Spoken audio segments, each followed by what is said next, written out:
Hola chicos, buenos días. Hola. Ya va a empezar la monitoría por el parcial, pero quiero que discutamos una cuestión. Vamos a hacer un debate y va a tener 0.5 de la nota final del parcial. Si alguno tiene pues unas opiniones y considero que es la más importante. Entonces, bueno, cuéntame primero cómo están. Ay, sí, bueno, qué bien, bueno, o sea, de verdad voy perdiendo esto. Pero cuéntanos qué hay que hacer. Lo que pasa es que una revista española me pidió que hiciera un análisis acerca de la influencia del poema de Allen Ginsberg y pues si a ustedes les parece que es, digamos, una especie de transgresión de, digamos, las cuestiones de la humanidad, o simplemente les parece que es una expresión literaria buena. Entonces vamos a hablar de eso, vamos a debatir un poco y pues tendrá el bono de 0.5, que me parezca que tenga las decisiones más importantes y pues les agradezco mucho que me ayuden en esto. Bueno chicos, entonces lean lo primero, se los voy a repartir. Van a analizar las cuestiones morales que tiene el texto y vamos a empezar a debatir. No sé qué les parezca, me cuentan las cuestiones más importantes, autores, me interesan mucho de filosofía, de literatura también, que hagan referencias al poema y listo. Entonces, leanlo y comencemos. No, pero esto es absurdo. Yo en verdad estoy indignada porque cómo es posible que van a censurar algo así. Porque en verdad, o sea, digamos, este fragmento que aparece acá, odas obscenas en las ventanas de la calavera que se acurrucan en ropa interior en habitaciones sin afectar, es lo artístico de una obra literaria. Si se le quita eso, se le quita todo valor literario prácticamente. Por el contrario, opino que hay una parte en la que pasa una obra de lo artístico al obsceno. Algunas frases del poema, como que se dejaron follar por el culo por tantos otros motociclistas y gritaban de gozo, que mamaron y fueron mamados por esos serafines humanos, no creo que sean muy artísticos. Yo no lo creo, por eso pienso que debe haber censura en algunas partes de este poema, puesto que puede llegar a público sensible, como menores de edad, y más en una sociedad como hoy, que hay acceso ilimitado a cualquier medio de internet.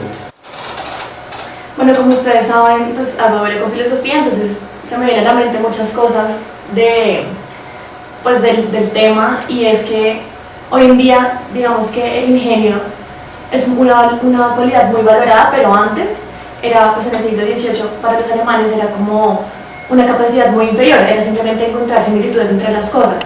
Entonces, digamos que ver este poema como algo grotesco y obsceno y equipararlo, o sea, verle la similitud con algo, digamos, inmoral, pues digamos que se queda un poco como muy superficial en el entendimiento de lo que el artista quiere decir.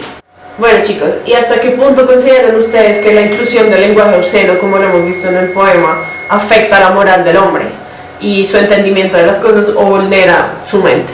No sé, pues teniendo en cuenta su pregunta, es como le dice el filósofo Jean-Jacques Rousseau: el hombre nace bueno y la sociedad lo corrompe.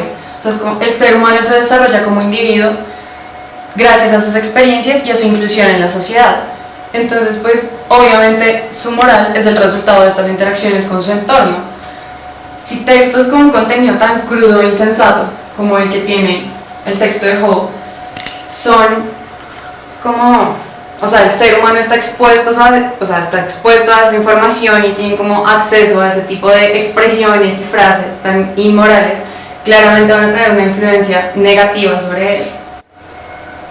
No, pero si el argumento es de autoridad, de buscar, pues, qué personas han dicho qué.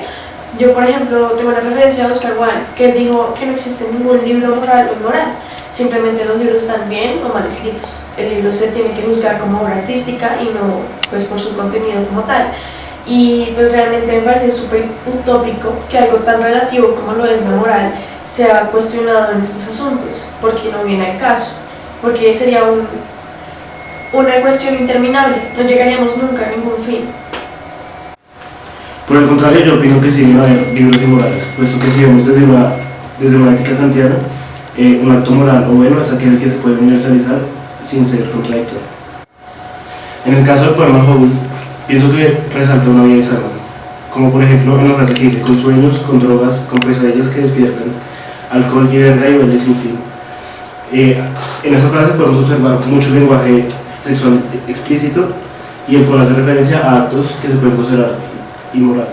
Pero ¿cómo así? O sea, ¿estarías a favor como de promover una sociedad que homogeniza la oferta cultural y que hace que las personas tengamos una comprensión media de la vida, como diría Heidegger, en vez de promover una reflexividad, digamos, propia y auténtica. Pues a mí, sinceramente, me parece lamentable que hoy en día se siga censurando y se siga prohibiendo este tipo de cosas. Digamos, expresiones como hipsters con cabezas de ángel ardiendo por la antigua conexión celestial, con el estrellado dínamo de la maquinaria nocturna. Esto impediría, digamos, sí, la oportunidad de realizar reflexiones más allá. Entonces, pues, me parece que limita al hombre. Todas sus ideas son muy válidas, en verdad me parece que he recogido unas consideraciones muy importantes, pero les voy a dejar esta pregunta para que la analicen y nos vemos en el OMA o afuera del ML para que sigamos discutiendo, pero pues sé que van a salir y van a hacer otras cosas, entonces nos vemos más tarde. Pero la pregunta es que si ustedes consideran que la censura le roba el carácter a la literatura y lo que hace es limitar el desarrollo de obras que son muy ricas en términos de lenguaje y contenido. Y también quiero preguntarles si los fines de la censura son defendibles, es decir, que si todo lo que hemos hablado tiene un fin y que si ustedes consideran que debería ser defendido pues por nuestra sociedad. Por ahora me voy a despedir porque tengo clase, chicos, entonces yo creo que nos toca dejar la monitoría para después porque el tema pues se nos alargó, pero está muy interesante y nos vemos en el OMA. Yo creo que entonces cuadramos la monitoría para más tarde si tienen tiempo. Listo. Bueno, Vale, Chao.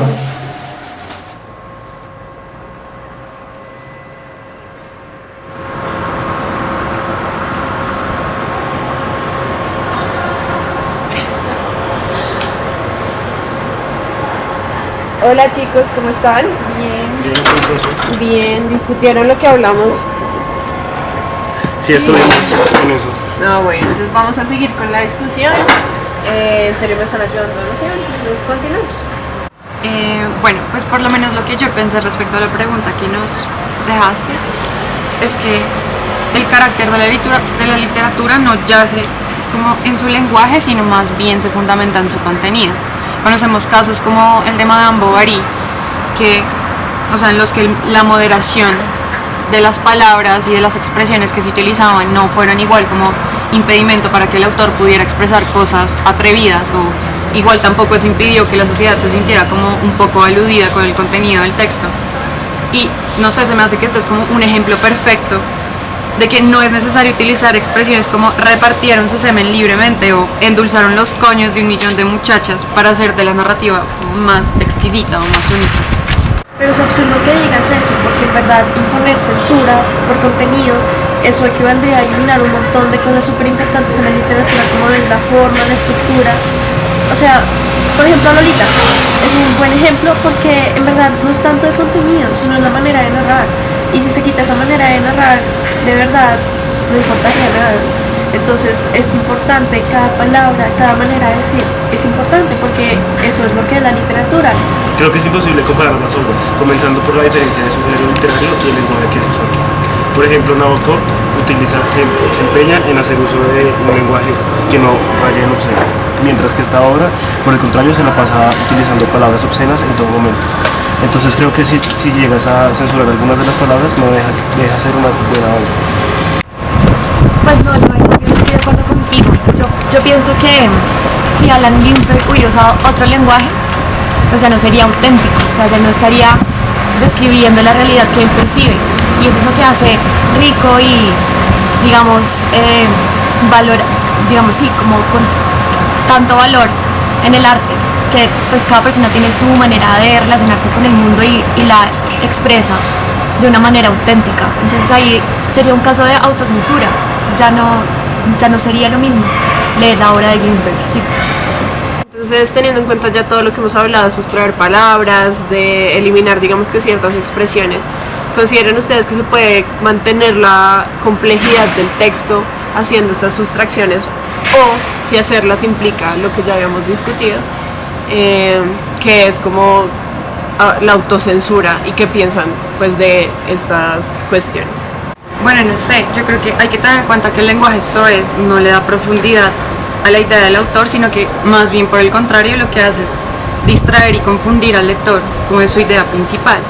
O sea, yo creo que han ha habido muchas obras en la historia de la literatura que se han visto como desprovistas del reconocimiento que merecen solo porque un grupo específico de personas lo que hace es como suprimir por completo el propósito del autor. Entonces yo creo que por medio de evitar que se utilicen esto, o sea, que se utilice este tipo de lenguaje, el autor puede darle enfoque a lo que realmente quiere expresar en sus obras y no tanto como a distraer al público con pues palabras tan obscenas que no es el verdadero sentido que se quiere obtener. Pues yo de verdad creo que Hole estaría incompleto si se censurara de esa manera. O sea, hay que pensarlo como la necesidad de buscar esas palabras específicas como objeto para exponer la parte sensorial corporal. Porque en verdad, más que causar escándalo o causar este tipo de discusiones, me parece que usar esas palabras específicas lo que logra es que el texto pueda, ¿cómo decirlo?, pueda ahondar más en esas experiencias corporales.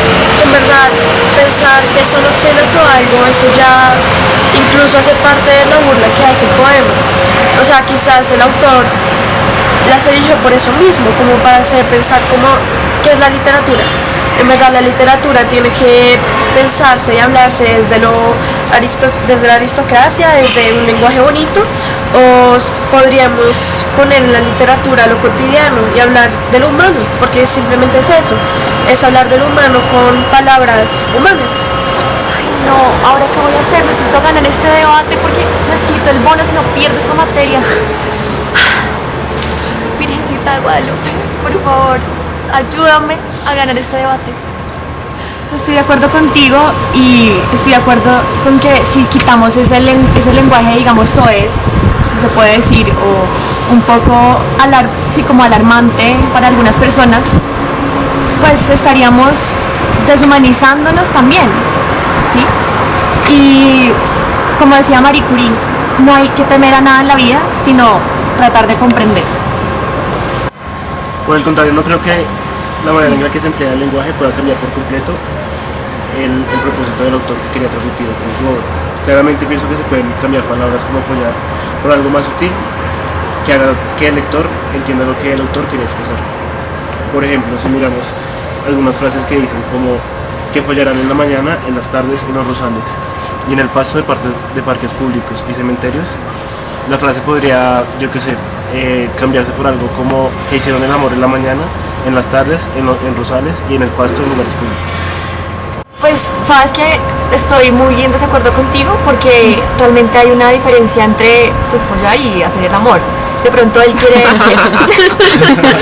el autor Es una quiere- realidad, sí. Sí, o sea, y está bien los que follan y están bien los que hacen el amor, o sea, no hay problema. Bueno, chicos, me parece que hemos llegado a conclusiones muy interesantes. Todos han dado puntos de vista, la verdad, que son muy valiosos para la editorial que voy a hacer, y ciertamente pues les voy a dar el crédito porque considero que son ideas muy importantes de filosofía, de literatura, o sea, desde muchas áreas del conocimiento. Entonces hagamos una cosa, yo ya aparté una sala de estudio, entonces vamos a ir allá, hacemos la monitoría y pues hacemos unas conclusiones al respecto de lo que hicimos el día de hoy. Muchas gracias, en serio, y vamos para allá. Agradecerles por ayudarme en serio con las ideas para mi escrito. Por favor, me cierras la puerta un segundo. Entonces, bueno, vamos a hablar antes de la monitoría, vamos a empezar con las conclusiones del debate que llevamos, porque pues sí es importante que redondeemos un poco lo que dijimos.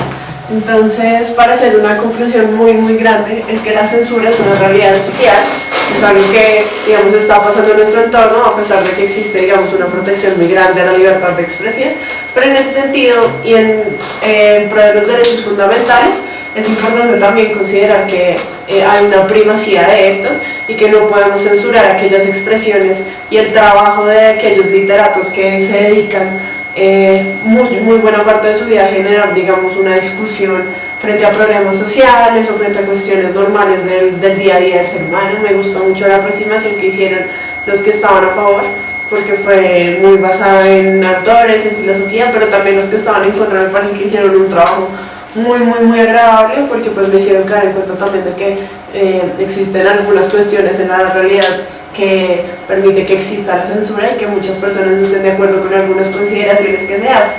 Entonces, bueno, ya para declarar nuestro ganador del debate, yo creo que Natalia, lo hiciste Buena. lo hiciste muy bien. En verdad me parece que tu apoyo con la filosofía fue muy considerable y pues esperemos que pases la materia. Gracias. Bueno chicos, mil gracias. Entonces ahora sí empecemos con la monetaria. Entonces hablemos primero de 100 años de soledad. Finalmente, la profesora obtiene ideas importantes para reflexionar acerca de su labor y de la censura del poema. Este no es un tema ante el cual nos encontremos con una respuesta certera. Los matices transforman la argumentación, nos permiten expandir nuestros puntos de vista al acercarnos a la opinión del otro. La discusión, más que llevarnos a una conclusión, deja entender las dos caras de la moneda, desdibuja los preconceptos o prejuicios con los que solemos adentrarnos a los temas que se contraponen a nuestras creencias personales. Entonces, lo fundamental al hablar sobre la censura es estar atento escuchando, para de esta forma solidificar nuestra opinión o comprender los errores que hay en ella. Así creamos fervorosamente en los derechos fundamentales, en la libertad de expresión artística, o por el contrario, nos apeguemos a la moral.